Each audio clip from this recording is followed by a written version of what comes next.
Life in a Nutshell, Tales Through the Eyes of the Fra. Chapter 2, Antonina Kluza, February 12th, 1899 to November 11th, 1992. Antonina Kluza's mother died when she was 7 years old. When her father, Ludwig, remarried, it was to a widow with children. She now had a stepmother. This became her threat on any misconduct of the children, that she would become a stepmother to us or send us to a Polish orphanage in Nanticoke, Pennsylvania. At the time of her father's marriage, I read somewhere that he had 3 wives. The new mother had 3 daughters, and now Antonina had stepsisters. She never spoke of their relationship to me. There are notes concerning same. These relatives visited, and I do remember attending a wedding in New York State. Uncle Jeep was an usher, but the step relationship evaded me. Antonina and her younger sister Genevieve set sail on the steamship Susquehanna in October 1920.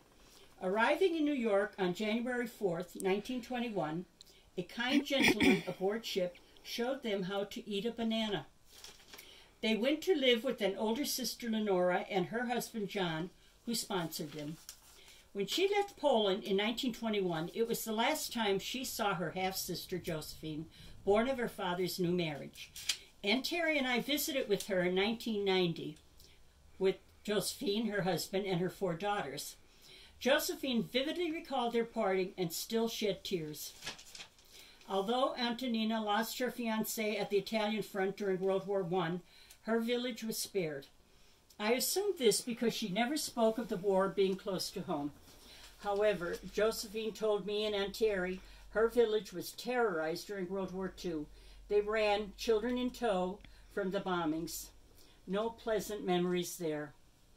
When Frank Chapa met Antonina, he spoke these words forever etched in my mind. I heard them so many times. "I like your looks. Marry me now or I'll go look somewhere else." 6 weeks later, they were wed on April 22nd, 1921, in Wheeling, West Virginia. Frank bought her a beautiful outfit. Her main regret was she bought high-button shoes, not the newly fashionable pumps. The wedding picture is minus Antonina's sister Balbina. She refused to pose because she said Frank had had too much to drink. Antonina and Frank had 6 living children. I believe the loss of her firstborn son, Alexander, was always on her mind. I heard the story many times, how it was bad luck to be born in February. Baby Alexander entered the world with the cord wrapped around his neck. Even after this loss, she wanted her babies born at home. That way they could not be switched at birth. Was this a common occurrence in her lifetime? She loved the names her 6 living children received. All had special meanings to her. Henry, Sylvester, Wanda, Helen, Francis, Thaddeus. And oh, she believed in vitamins and minerals from food. She received a Polish magazine regularly, and when the world became educated about vitamins, she became a follower. If you didn't like what was on the table, you would get the refrain, "Eat it, it's full of B and C and D and E." Antonina became a U.S. citizen in 1942. She was very proud and studied diligently. Her oldest son served in the Army, and second oldest son was a Navy man. She proudly displayed the 2-star banner in the window during World War II. And then, years later, her 3rd son was a civilian employee of the Navy. "God Bless America" was her favorite song, and Kate Smith her favorite singer. Television wasn't a part of her life until 1956. She and Frank were glued to the set when Edge of Night came on, and another favorite of hers was General Hospital. A photo shot on July 26, 1926 is my favorite photo. The baby Sylvester is in his christening outfit. Big brother Henry is all dressed up in a sailor suit, and the proud parents are beaming. I'm sure there were no high-button shoes on Antonina's feet. Antonina believed in professional photography. I remember many rides on the bus to downtown Scranton to record a special occasion. Antonina prided herself on her clean home and the dedicated motherhood. She made sure the children were taken care of, and she even fed the neighbors' children with her homemade bread. Times were hard during the Depression, and many days the clothing was washed at night and worn the next day. Hand-me-downs were a must. Wash day had to have 7 dresses on the clothesline. This proved to the neighbors she was clean. She always wore an apron. When she purchased anything for the family, it was always quality. This meant that it wasn't an abundance of items in the house. She taught herself to speak English. Although what is known as broken English, she was quite proud of her ability. Sometimes, as a child, I would be ashamed of this in public, but it never stopped her. If I would say, speak Polish, she was, after all, an American. She would admonish me with, don't try to be perfect, it's too hard. Her imperfections never kept her away from the children's special events. You would always see her in the audience. Antonina loved to walk barefoot. What is the result? Dirty feet and calluses. The solution? Have your youngest daughter scrub them with a brush and a pan. And the thank you would be, see how you've come in handy? One of her sisters felt the 4 children she had at the time she became pregnant were enough. I hated to hear her say this, although she did mean it as a compliment. As a result, I have never walked barefoot, only near a swimming pool. Antonina had girlfriends. One woman really annoyed me because she seemed to be at our house every supper time. She did not eat with us, just visited with my mother. Maybe I was jealous of their friendship. Another friend came regularly, walking 3 blocks to visit. Did Antonina go to their homes? I don't know. But I do know she would visit her sister regularly, a half a block away. She must have been adventurous because in 1979, at the age of 80, she decided she wanted to fly in an airplane. She would visit her youngest son, Ted, in South Carolina.